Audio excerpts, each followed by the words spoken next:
Hello you guys, and welcome to Abundantly Minimal. My name is Sarah, and thank you so much for joining me for today's Keep This Not That. This is my second episode of this series, I guess, if you will. And after my first one, I was curious what you thought, and we had an overwhelming number of comments saying that yes, this is definitely something we want to see more of. So here's our second episode. In this particular series, I'm looking at specific things that we can keep, and by keeping that particular item, we can let go of several others, or many others even, depending on our situation. So with that in mind, just like last time, I have 4 specific things that if we are able to keep that or focus on that particular item, then we don't need some of the extras that we might be holding on to. So let's jump right in. First up, this was a little, I don't want to call it a hack necessarily, but a little thing that I was kind of surprised of. You guys know that I do enjoy the Dr. Bronner Castile soap, liquid Castile soap, and it's got a ton of uses. Jake and I, back in the day, over a year ago now, we made a video testing out all the different uses. So if you want to go back in time, I will actually link that video below. It's a little goofy. That being said, in that video, we tested out a lot of uses. One use I did not discover was that if you just put a little bit of this liquid soap with mostly water in a foaming hand soap dispenser, it works perfectly. We were about out of our liquid foaming hand soap that we had been using, and I didn't really want to buy some from the store. I said, let's see if this works. So just a couple tablespoons worth in the soap dispenser and then the rest water, and it works amazingly well. So definitely that's a much more cost-effective option. I love this product so much overall, very sustainable option, and might be something worth trying. This particular one is the almond flavor, which is my favorite scent, but they have a lot of other like very natural scents. I will actually link these below if you are interested in checking them out. However, you can actually make this work with a lot of liquid soaps, can be turned into foaming hand soaps. If you have a reusable container, or even if you had a foaming bottle of hand soap, you can just refill that over time and it still does the job. My second thing today for Keep This Not That have to do with spices. I'm not sure if this has just been a me problem or if this is more common, but having way too many spices, more spices than we use regularly. I definitely feel like I've gone through phases where I have way too many spices, and some I just don't use. Maybe I don't know kind of what they're used for, or I don't have a recipe in mind, and it's just too much. Jake and I a couple years ago purchased one of those spice racks thinking, you know what, we've got so many bottles of spices in our cabinets, this is just too cluttered. Let's get a spice rack and then be good to go. Well, the thing is, we didn't realize all the spice racks were already full with spices, which I guess is kind of nice. But a lot of the spices there are just the default options that they provided, and some of those things we still had too many of and didn't ever use. So to really kind of pare it down to the spices that we use most regularly, I actually recommend doing a challenge that some people kind of use for their wardrobe, but could be helpful with spices as well. If you're someone who feels like you have way more spices than you need, do a little experiment. Just like with clothing, how you could flip your hangers all the wrong way, and then as you wear certain pieces, you can flip the hangers back around. You could put your spices in some sort of set area, a certain place that you're less likely to reach for them, and see which spices you actually reach for. And by the end of that time period, whether it's a couple weeks, a month, if you still haven't used that spice, then it's time to let that spice go. That could be an option. Also, maybe you already have a good idea that you haven't cooked with a certain spice and it's time to let it go. Sometimes there could be financial guilt if we buy something and it goes to waste, but there's no reason we need to hold on to these extra spices if we're never going to use them. Having fewer spices means that you're more easily able to use the spices you actually are looking for. And with that in mind, that was kind of the impetus for me to declutter our spices, and kind of the approach we ended up taking. Well, it's definitely not a perfect situation.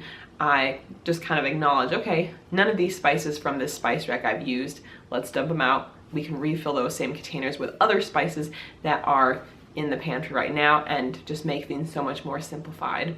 Also, the cool thing is, at least in a lot of grocery stores in my area, I see that you can buy bulk spices. Even places that don't have regular bulk bins, I've seen have bulk spices now. So that is always an option for you. If you desperately did need one of these spices, you can purchase the exact amount you need from a bulk bin if you've got one nearby. And when you do that, then you're preventing waste. And since the spices, you probably only need a small amount, maybe tops like a teaspoon, depending on what you're making, that portion itself would be very affordable. You know, sometimes it's always funny, you know, your total for one of the bags of spices comes to like 10 cents or 15 cents. That's definitely an idea to keep, you know, only those spices that you actually use and let go of the rest. My next thing to keep and then declutter some other stuff is not actually a physical item. It's more of a mindset, and that has to do with keep confidence. And I'm specifically talking about confidence about your hair. I know personally, for a long time, a lot of my life, I did not really like my hair very much. I didn't really like the wavy stuff underneath. I didn't really like that it couldn't hold a style. Like if I tried curling it, if I didn't use hairspray, it was gone completely in like 15 minutes. I wanted it to be a little bit more blonde, but actually not like going to get it colored or dyed or anything. So I didn't really like my hair for a long time. However, through minimalism, over time, I've gradually reduced certain items that I used to have. So at one point I had hot rollers for curls, I had a curling iron, a straightener, hairspray to go along with that, and a hair dryer that had like a straightening extension. First, I got rid of the hairspray because I was like, this stuff's so fake. I got rid of the hot rollers and curling iron. I don't remember which one I got rid of first. I'm kind of at the point where I don't really care that much anymore, which I guess helps. I know like in high school, I would go through, like I think I curled my hair a couple times a week, at least once a week. People would always be like, oh, your hair looks so cute. And I personally just love the way curls look. But you know, worth the time, you know, and having to spray it so it was like super rigid and not soft, like I didn't really like that part that much. So I got rid of those kind of things. I got rid of the hair dryer because I didn't use it. I shower at night and just let my hair dry, or if not, if I'm going to bed before it's dry, I'll just put it up in a bun and then it's like wavy. And then the last thing I had was the straightener. And if you go back and watch videos kind of up through June, you'll see that I've got straightened hair for most of them. Now my hair is fairly straight anyway, so it's not a huge difference, but you can tell. The straightener ended up breaking on our trip this summer, and you know, I'd actually, it was funny, I made a short video kind of talking about how my attachment to things has reduced over time. So even though I use that straightener a lot and it was very valuable to me, the fact that it broke, I was like, well, oh well. And it was interesting because someone kind of called me on the comments saying like, I'm not impressed with you that you got rid of your hair straightener, which first of all, I was not trying to be impressive. That was just being real. That was just being me, what I was getting rid of. But she was like, I don't believe for a second that you're not gonna go out and buy a new hair straightener. It's funny because it was a little critical, but it also was important for me to think because I had thought about maybe I would purchase another one again. I'm a little bit competitive and a little bit sassy. So if someone says something, I kind of like, it gets me fired up a little bit, like I'm ready to prove them wrong. I thought a little bit about it from that comment and I said, you know what? I'm gonna do my best to not purchase another one. I'm just gonna work with what I've got. And especially the first couple of videos that I wasn't straightening my hair, I was like, oh, I don't like the way it looks. But the funny thing is, after you stop having these different tools that change the way we look or change different parts about us, it changes our perception. In these videos, I do wear makeup, but I stopped wearing makeup like to teach in or just for everyday use for the most part, unless there's something very specific. And when you don't wear as much makeup, you start to appreciate what you look like without makeup more compared to being like, ooh, I'm not wearing makeup. That's gross. Same with my hair, I feel like. I actually appreciate my hair so much more and like the way my hair looks more now than I ever did before, now that I've removed all those other tools. Not only has it saved space, it saves time, it's better for my hair not to be using heat to damage it, but it's just helped me keep more confidence about my hair. And I also think it helps too because I've been switching over to like more eco-friendly shampoos. So I've got one by Acure that I really like right now that I've been using. And it's so funny because for the longest time I didn't really like my hair that much, but now I'm actually so much more happy with it than I have been in the past. And I think it's really because I removed all those tools. And I feel like it's got a lot more volume these days. I mean, I've been dancing a lot more recently too, and I'm like whipping my hair around. So from that perspective, that also probably helps with the volume. But I think it's just in general, it's been a cool shift to have that happen and have that mindset change. So even though it's not a specific item I'm keeping, if we can try to tap into some of that inner confidence about ourselves, whether it's about your hair or something else, you might be able to get rid of some of the other stuff that was associated with that. And you know, I think it's these kind of things that are really significant. And then my last item today in this Keep This Not That video is our bookshelf. Now I'm going to talk a little bit more about the bookshelf thing in my upcoming anti-haul video. You might have seen this bookshelf that we've had sometimes it's in the corner of the videos, and we've been restructuring some furniture related things and thinking a little bit more about our space and what we want. And to be honest, I haven't really enjoyed this bookshelf much. It's been very practical because for a long time we had a lot of books and a lot of other things that were there. But sometimes we have different pieces of furniture in our lives that we realize are just kind of holding the stuff just to hold the stuff. And I don't know about you guys. Personally, I enjoy reading. I don't spend as much time reading as I would like. I kind of choose to do other things first and keep myself very busy with other things first. And even when I am reading, I'm reading like one book at a time. I don't need all my books to be displayed at one time because I'm only gonna read one or maybe two at a time.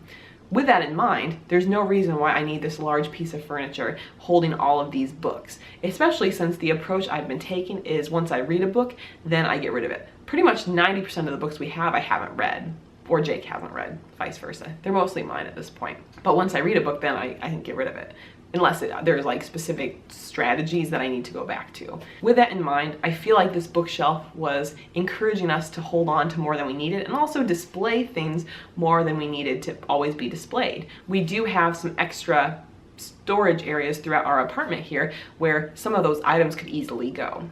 So I ended up switching out. We're getting rid of this, and instead I did find a much smaller, more flexible option that was also very eco-friendly. The product is from a company called Way Basics, and it is kind of a stackable bookshelf.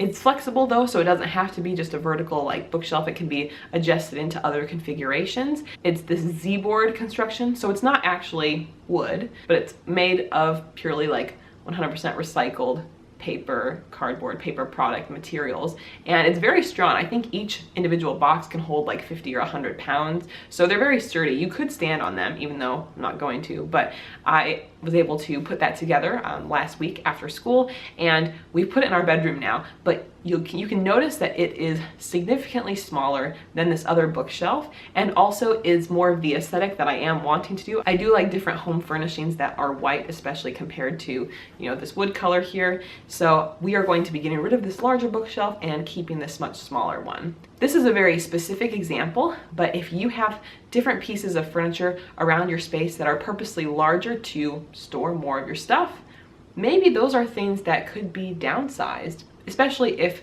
maybe you don't even like the piece of furniture that much, or if you feel like it's encouraging you to hold on to extra stuff that you don't need, and maybe it's even much more junky than you want to. Again, this could be very flexible for different people depending on the furniture in your space, but for us, this has already been a very pleasant switch, and we still have a few parts of it that we are organizing and getting together. So that concludes today's Keep This Not That episode. I'm so glad that this was something you were interested in, because I really like putting these together and thinking about more of the mindset shifts that we go through when we think about simplifying our space and making sure it aligns with what's best for us. And you know, you see here that there's a mix of different types of things too. It's not just our physical belongings, but can also be our own mindset about certain things and even different consumable products.